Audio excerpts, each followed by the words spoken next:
नमस्कार मित्रों।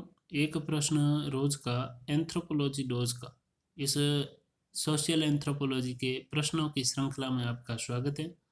आगे का प्रश्न क्रमांक 76 या 76वां प्रश्न। राज्य क्या है? आदिम समाजों में राज्य संगठन के कितने रूप देखे जा सकते हैं? तो राज्य का अर्थ, राज्य एक ऐसा विशिष्ट सामाजिक समूह है जिसके पास सत्ता होती है और जो एक और शांति बनाए रखने तथा प्रथाओं व कानूनों का पालन कराने हेतु तथा दूसरी ओर बाह्य आक्रमण के समय क्षेत्रीय व सांस्कृतिक एकता बनाए रखने के लिए शारीरिक बल का प्रयोग करता है। फिर आदिम समाजों में राज्य संगठन के रूप, कुछ जनजातीय समाजों में राज्य का संगठन परिवार या गृहस्थी की भांति होता है।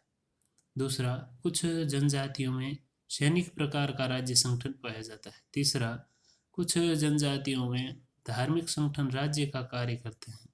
चौथा, कुछ जनजातियों में यूरोप की तरह के राष्ट्रीय राज्य होते हैं। प्रश्न क्रमांक 77 या 77वां प्रश्न। अशांति राज्य से क्या आशय है? तो उत्तर रहेगा, अफ्रीका में घना वन प्रदेश में अशांति जनजाति निवास करती है जिसमें सैनिक प्रकार का राजनीतिक संगठन पाया जाता है। यहाँ पर सेना ही राज्य संबंधी कार्यों का केंद्र बिंदु है। राजा व सैनिक पदाधिकारियों के मध्य ढीले संबंध पाए जाते हैं। प्रत्येक सैनिक अधिकारी राजा के प्रति निष्ठा की शपथ लेकर अपने पद को धारण करता है तथा राजा भी प्रथाओं के अनुसार शासन करने व परिषद से परामर्श लेने की शपथ लेता है।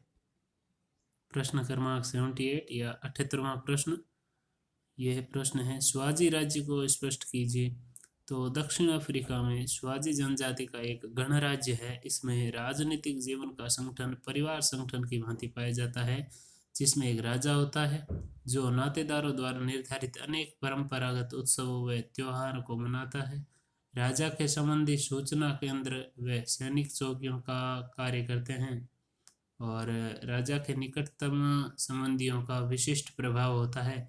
राजा सामान्य जनता व शाही परिवार के लोगों के मध्य एक कड़ी का कार्य करता है। प्रश्न क्रमांक 79, राज्यहीन राजनीतिक संगठन को संक्षेप में स्पष्ट कीजिए। तो उत्तर रहेगा, बोहनन ने अफ्रीका की जनजातियों में कुछ ऐसे राज्यों का उल्लेख किया है जिनमें राज्य का अभाव पाया जाता है। राज्यहीन राजनीतिक संगठनों को दो भागों में विभाजित किया जाता है। पहला, वे जिनमें राज्य संबंधी कार्य नातेदारी समूह के द्वारा संपादित किए जाते हैं। दूसरा, वे जिनमें राज्य संबंधी कार्य नातेदारी समूहों के द्वारा नहीं किए जाते। इनमें से प्रत्येक का अपना अपना महत्व है। प्रश्न क्रमांक 80 या 80, जनजातियों के शीर्ष युक्त समाज से क्या तात्पर्य है? उदाहरण सहित स्पष्ट कीजिए। तो उत्तर रहेगा, जिन जनजातियों में राजनीतिक संगठनों में शक्तिपुंज का एक ही स्थान पर होता है, यानी शक्तिपुंज एक ही स्थान पर होता है। ल्यूसी मेयर ने ऐसे समाजों को शीर्ष युक्त समाज कहा है।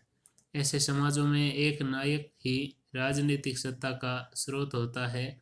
ऐसे समाजों के बहुत छोटे होने पर लोगों का नायक के साथ प्रत्यक्ष संपर्क होता है। बहुत बड़ा सामाजिक या बहुत बड़ा समाज होने पर केंद्रीय सत्ता सभी इकाइयों को नियंत्रण में रखती है। बुशमैन जनजाति शीर्षयुक्त समाज का एक विशिष्ट उदाहरण है।